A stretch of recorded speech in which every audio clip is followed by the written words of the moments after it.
Retour sur ce plateau de l'autre journal numéro 97. Je rappelle que nous sommes avec Ferdinand Haïté et Jérôme Sossou. Avec les deux invités, nous débattons de l'actualité sociopolitique au Togo et en Afrique. Voilà, nous revenons au Togo où un rapport a indiqué la semaine dernière qu'il y a plus d'1 millier de grossesses précoces dans le milieu scolaire, c'est-à-dire des filles, des élèves qui tombent enceintes au cours de l'année scolaire. Ferdinand, je crois que nous avons débattu de ce sujet ici, mais le phénomène continue toujours par se répéter. Oui, évidemment, on a suffisamment parlé de ce phénomène de grossesse précoce dans nos établissements à plusieurs reprises dans ce studio.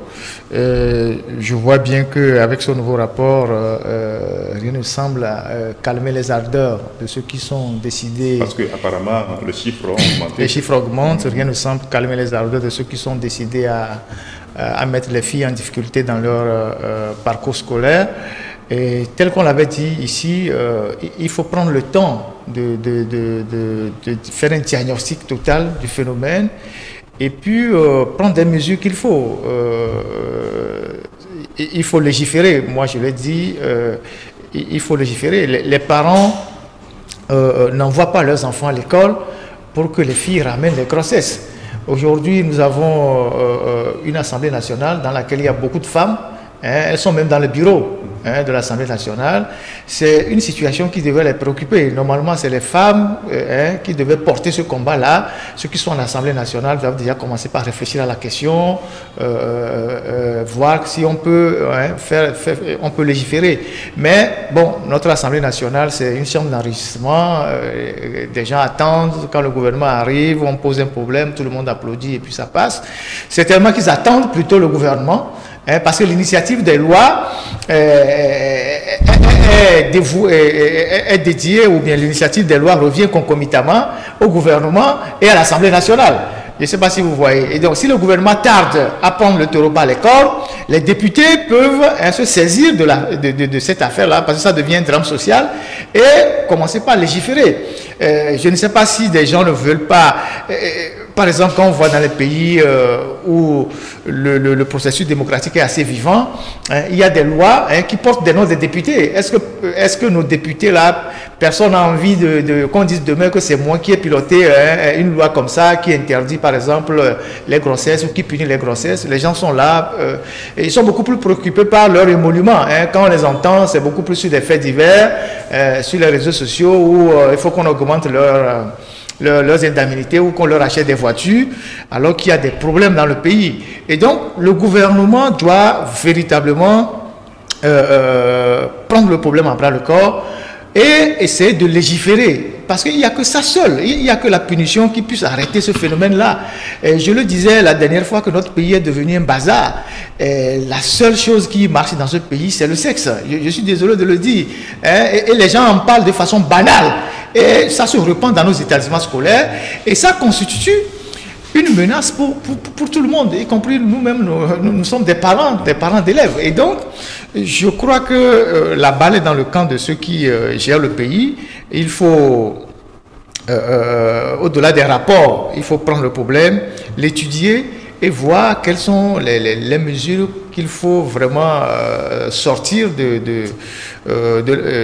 qu'il faut sortir de l'arsenal juridique pour essayer de freiner tant soit peu le phénomène qui devient un drame dans tous nos établissements scolaires. Merci beaucoup, Ferdinand. Jérôme, je pense que c'était en 2020, on a vu des vidéos circuler des établissements scolaires où les élèves sont livrés au CESTAP. La dépravation des mœurs. De mœurs. Ces élèves ont été convoqués à un moment au SPIC, et puis on n'a plus rien entendu. Non, c'est pas ça qui va régler le problème. Les élèves, on les a convoqués au SPIC pour... Bon, c'est stable. Je ne crois pas que c'est ça la solution à ce phénomène. Le phénomène a date il y a depuis très longtemps. Et moi, je partage les responsabilités. Et la première responsabilité va aux parents. Les parents qui, en tout cas, le matin, lorsque leurs enfants vont sortir de la maison pour aller à l'école, les tenues scolaires, qu'elles portent. les coiffures qu'elles ont sur leur tête, ça pose déjà problème. Et dans la rue, tout ce que nos enfants font, c'est extraordinaire. C'est extraordinaire. Vous allez voir même que dans certains foyers, le papa ne fait rien. Le papa est au chômage, le papa est à la retraite, il ne fait rien. Et c'est la maman qui vend de la bouillie. La bouillie qu'elle vend le matin. C'est dans cet argent-là qu'on va donner l'argent du petit déjeuner aux enfants, aussi 7 enfants de la maison. C'est dans cet argent-là que les enfants vont revenir manger à midi. C'est dans cet argent qu'on va faire à manger à papa la nuit. Et c'est dans ça qu'on va acheter le savon, l'habit ici, on va acheter les habits. C'est dans cet argent-là qu'on va faire pratiquement tout. Et la misère passe par là.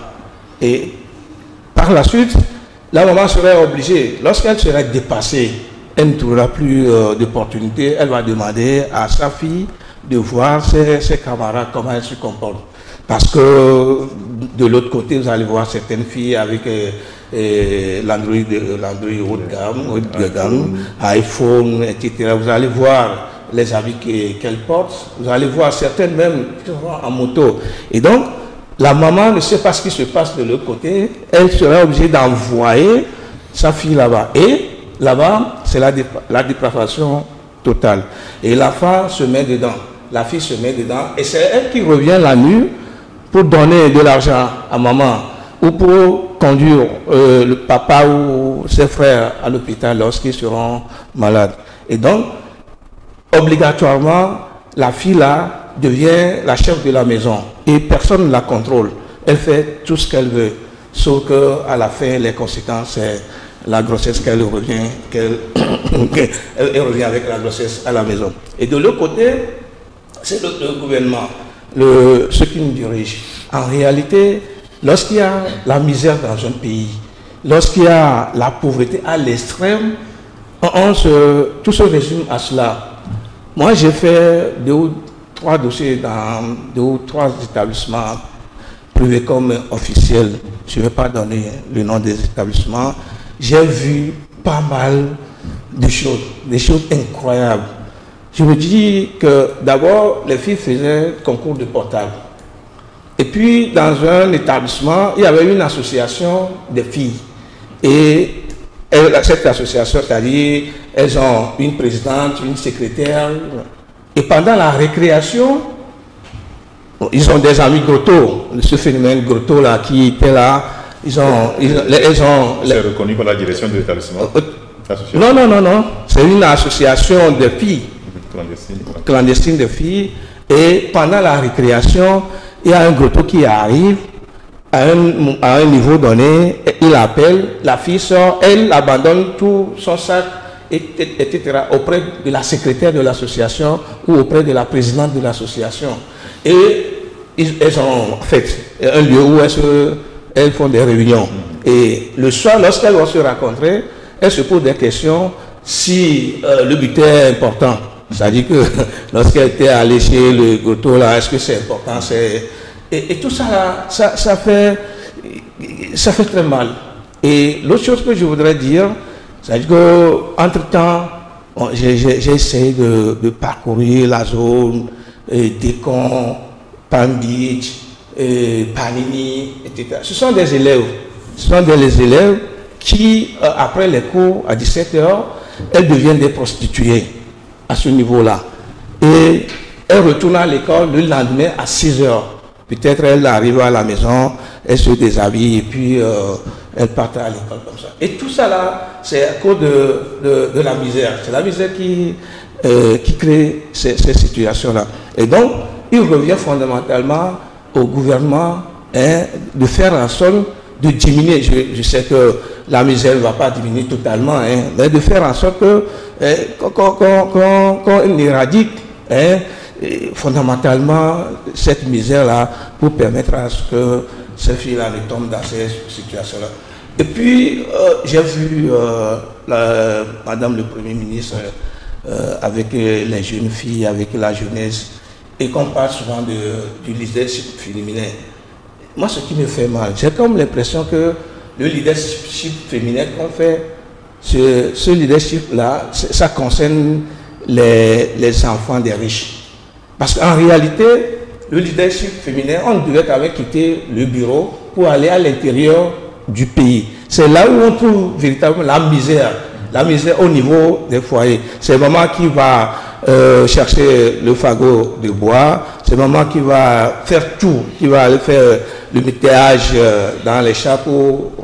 Et si le Premier ministre et tout le reste, c'est-à-dire les femmes là dont on a fait la promotion, vont à l'intérieur du pays, peut-être vont toucher du doigt la réalité et par-delà sensibiliser ou trouver des moyens adéquats pour éradiquer ce phénomène dont on parle. Sinon, à chaque année, c'est que comme avec la misère qui ne cesse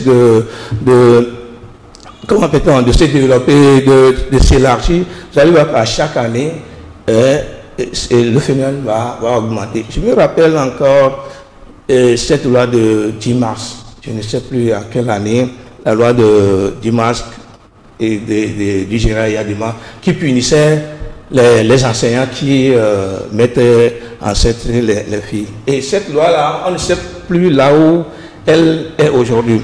Et ce phénomène dont nous parlons, ce n'est pas seulement entre les filles et les enseignants, ce n'est pas entre les filles et les grottos, c'est aussi entre les filles et leurs camarades garçons. Et donc, il faudrait qu'on fasse tout et tout pour éradiquer ce phénomène. Sinon, je ne sais pas quel avenir nous sommes en train de fabriquer pour nos enfants. Merci beaucoup, Jérôme. Et Ferdinand, tu es d'accord avec Jérôme que c'est la misère qui provoque ce phénomène? En partie, pas totalement. Parce que il a bien chuté en parlant de la catégorie des gens, des acteurs, parce que c'est de ça qu'il s'agit. Il nous faut une étude assez claire et nette pour nous démontrer qui sont véritablement les auteurs de ces grossesses-là. Parce qu'on parle des grossesses, mais on ne parle pas des questions de viol et de harcèlement sexuel, parce qu'il y a des filles qui sont victimes de viol dans les établissements scolaires. Et donc, il faut qu'on sache sur les cas de grossesse recensés, qui sont les auteurs. Est-ce que c'est les grottos? Quelle est la catégorie des grottos qui interviennent? Est-ce que c'est des camarades de classe des élèves? Est-ce que c'est les enseignants? Il faut qu'on ait quand même un tableau de bord pour savoir véritablement qui sont les acteurs de ces grossesses-là. Ce n'est qu'à partir de là qu'on peut déduire, on peut savoir si c'est des questions de misère, parce que si des élèves s'amusent entre eux et il y a une fille qui prend une grossesse, c'est pas forcément pour une affaire d'argent. Je ne sais pas si vous voyez, c'est parfois des amusements entre garçons et filles qui débouchent sur cela. Si c'est les grottos qui interviennent, on sait que c'est de l'argent. Si c'est des enseignants, parfois c'est pas de l'argent, ça peut être des notes. Donc il faut cerner le problème dans son ensemble pour trouver des solutions pérennes. Et dans ça, il y a le harcèlement sexuel, il y a le viol. Il n'y a pas que les grossesses pour les élèves. Et vous savez très bien que dans notre culture, les gens ont des difficultés à évoquer le cas des viols, qui sont aussi nombreux dans les établissements scolaires.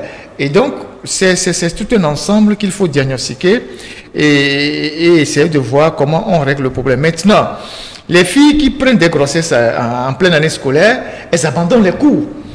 Il faut aussi trouver une solution pour leur permettre de continuer par aller à l'école. Et genre, il faut éviter la stigmatisation. Vous savez, quand vous prenez une grossesse, vous venez à l'école, vos camarades se moquent de vous et tout ça.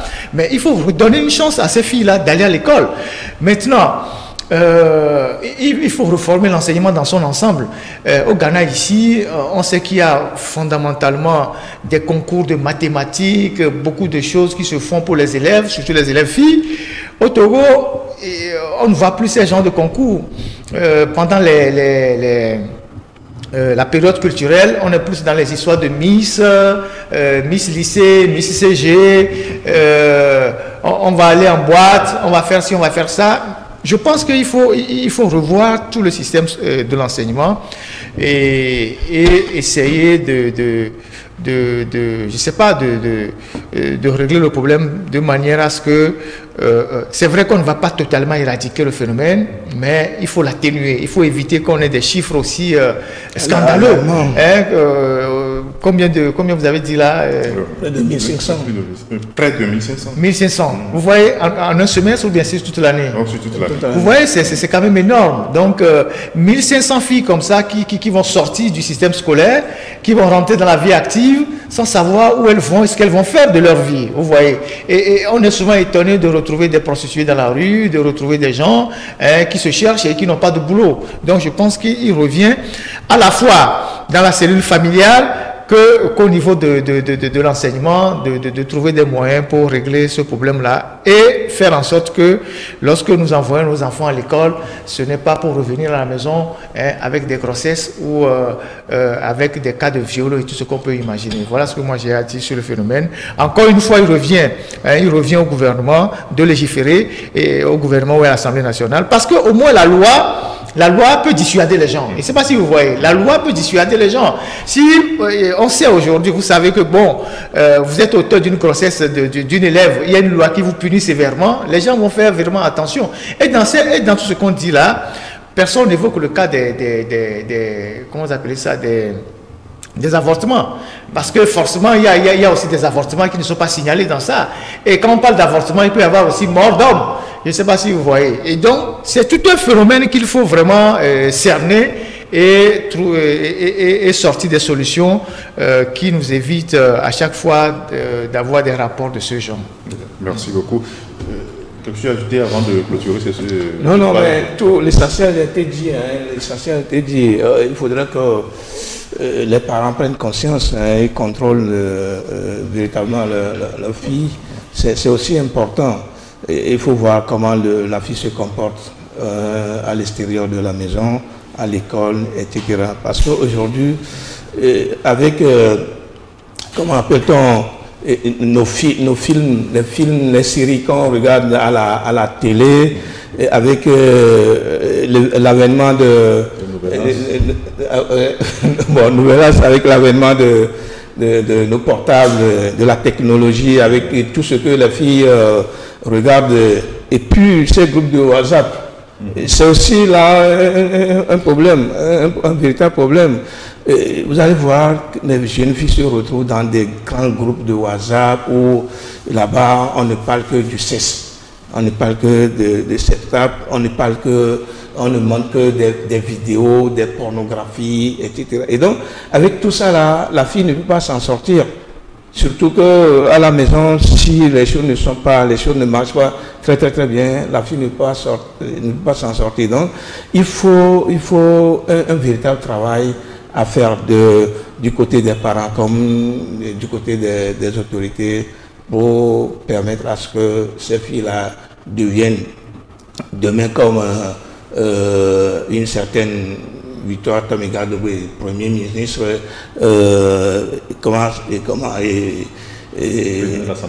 la présidente de l'Assemblée nationale et le maire de Ogou 1, Madame Kuigan, etc. Il y en a plein d'exemples. Et donc, si on voudrait que le leadership féminin prenne de la hauteur, que ça devienne véritablement quelque chose de sérieux, il faudrait qu'on commence par réfléchir autour de ces filles-là. C'est très important. Merci beaucoup. La seconde pause s'impose.